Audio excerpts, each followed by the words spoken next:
More than 58,000 Americans died.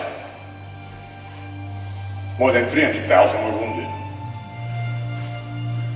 There are 1,626 soldiers still MIA.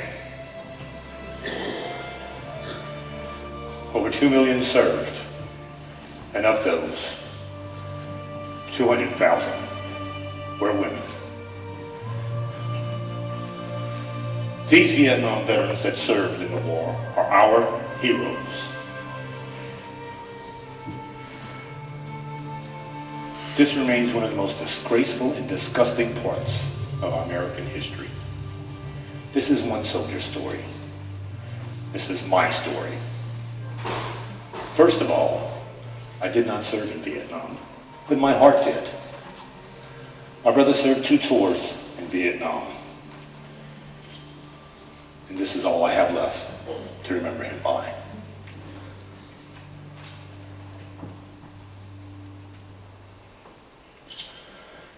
I joined the Army after Vietnam, made it my career. I remember watching the evening news, and I bet you did too, just about every night. There we were, the family, sitting around the TV set, watching that action going on over there live on TV for the first time, just like all other brothers, sisters, wives, children, mothers, fathers, and other family members throughout the United States. They weren't only watching the war going on, but also watching the demonstrators that were against the conflict. Isn't it a great feeling living in America? Because that's what we fight for. Freedom. To include the freedom of expression.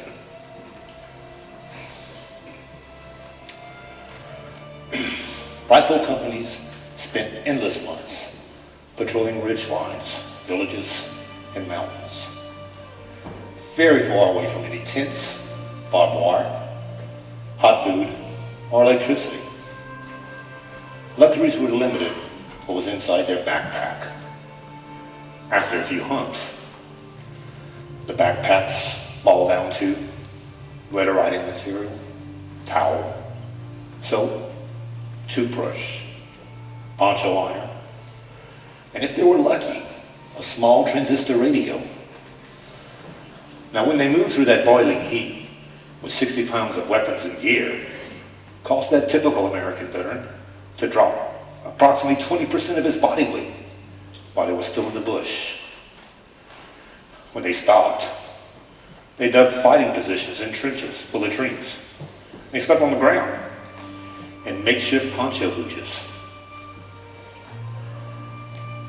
Sleep was never more than 1 or 2 hours at a time, for months. Ringworm, hookworm, malaria, and dysentery were common. Oh, we can't forget about the trench foot when the monsoons came. When they took a break from all this, was basically rotating back to that mud-filled combat post for 4 or 5 days. And while they were on break, they had to deal with rocket and mortar attacks, which were frequent. And the troops had to man defensive bunkers at night. I always made it kind of hard for them to get excited about Woodstock or camping in the vineyard during summer break back home. During training, they were told that rifle companies had an 85% chance of being killed or wounded. My brother rode home for the first time when he was in the bush. He was telling us that many of his company was wounded or killed in action. Other units had it worse, like those that fought the hill battles around Quezon or in the Battle of Way City.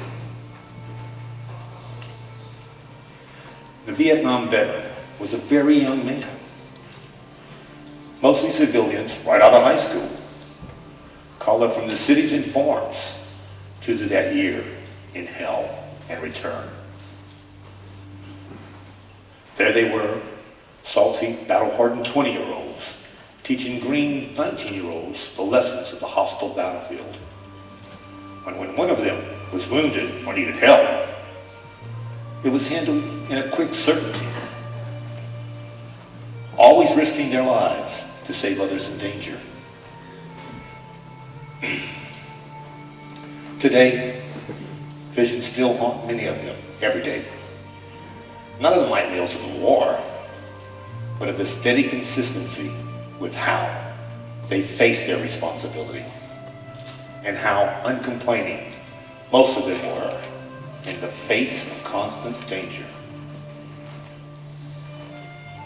To this day, it still stuns me that their own countrymen have so completely missed the story of their service, lost in that bitter confusion of the war itself. Vietnam veterans are very special people. They've endured incredible pain and the misdirected scorn of a nation. Yet, they are among the most patriotic people in America today. Our Vietnam veterans are amazing people. Evolution Dance Company and I salute you.